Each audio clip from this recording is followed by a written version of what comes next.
আমি এত ছটফট করে কথা বলি, তারপর যখন ভয়েস ওভার দেওয়ার শেষে নিজের ভয়েসটা নিজেই শুনি তখন কেমন যেন লাগে।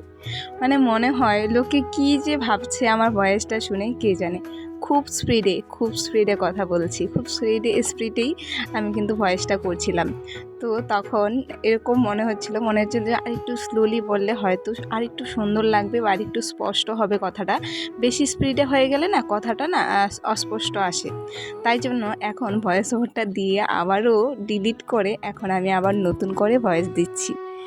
তো গুড মর্নিং সবাইকে, কেমন আছো তোমরা সবাই? আশা করছি ভালো আছো, আর আমিও বিন্দাস আছি বলতে পারো। সকালবেলা উঠে এই তো ঘরদোর একটু পরিষ্কার করে নিয়ে জল ঢেলে নিচ্ছি, 1 বোতল জল ভর্তি করে নিচ্ছি। 1 লিটার জল সকালবেলা আমি খাই। কিন্তু জানো তো, যখন একটু আনহেলদি খাবার খাই, মানে তেলে ঝোলে মশলাপাতি ওগুলো খেলে না জল বেশি খাওয়া যায় না। সকালে যখন খাই ওরকম বাইরের খাবার খেয়ে, তখন কিন্তু পেটে আলাদা একটা মুচুর দিয়ে ওঠে বা পেটটা ব্যথা শুরু হয়ে যায়। তখন কিন্তু খালি পেটে অতিরিক্ত জল খাওয়া যায় না। তোমরা দেখবে যারা বেশিরভাগ বাইরের খাবার খায় তারা কিন্তু বেশি জল খেতে পারে না। খুব কম জল খাওয়ায় তাদের কিন্তু এই যে স্কিনের প্রবলেম হয়, পিম্পল হয়, অনেক কিছু হয়। এটা কিন্তু এটারই জন্য জল খেতে পারে না, কারণ আনহেলদি খাবার খেলে জলটা বেশি খাওয়া যায় না, কারণ পেটে গ্যাস থাকে, তখন কিন্তু পেট ব্যথা শুরু হয়ে যায়। তো আমি 2-3 দিন থেকে আবার ঠিকঠাক করে খাওয়াটা ঠিক করেছি। তো একটু সেদ্ধই খাচ্ছি। আসলে এটা ডায়েট নয়, আমার হচ্ছে গিয়ে হেলদি খাওয়াটা আমার খুব ভালো লাগে। এটা আলাদা কিছু ডায়েট নয়, আমি একটু মশলাটা কমিয়ে দিয়েছি, জাস্ট এইটুকুই।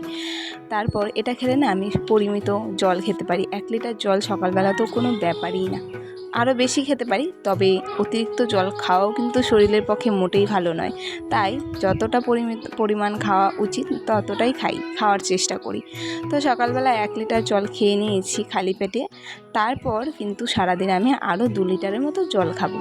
তো আমার ওজন অনুযায়ী আমার 2.5 লিটার জল চলে, তবে আমি 1/2 লিটার বেশি খাই, কারণ গরমের জন্য ঘাম হয় সেজন্যই। তো সকালবেলা তারপর উঠে ব্যায়াম সেরে চলে গেছি বাইরে। এই কুমড়োটা তুলেছি, খুঁজে পাচ্ছিলাম না, আসলে সবচেয়ে বড় কুমড়ো যেটা ছিল ওটা তুলে নিয়ে গেছে ওদের ঘরে। তো তারপর এটাই ছিল বড়, তাই তুলে নিলাম। আর বারবিও দৌড়ে এসে কয়েকটা বটবটি সঙ্গে নিয়ে বলছে, মা এটা আমার টিফিনে আজকে দেবে। তো আগের দিনও না ভাত ভেজেছিলাম বিরিয়ানির মতো করে, তো বটবটি দিয়েছিলাম, ও লঙ্কা ভেবে ফেলে দিয়েছে। তারপর ও বুঝলো যে এটা বটবটি ছিল, পরের দিন আমি বলেছি, তারপর বললো যে আজকে আবার দেবে। তাই জন্য আজকে আবার ওর টিফিনটা এভাবেই রেডি করলাম। এভাবে খেতে বারবি খুব পছন্দ করে। আর তারপর দেখো বারবিও রেডি হয়ে গেছে স্কুলে যাওয়ার জন্য।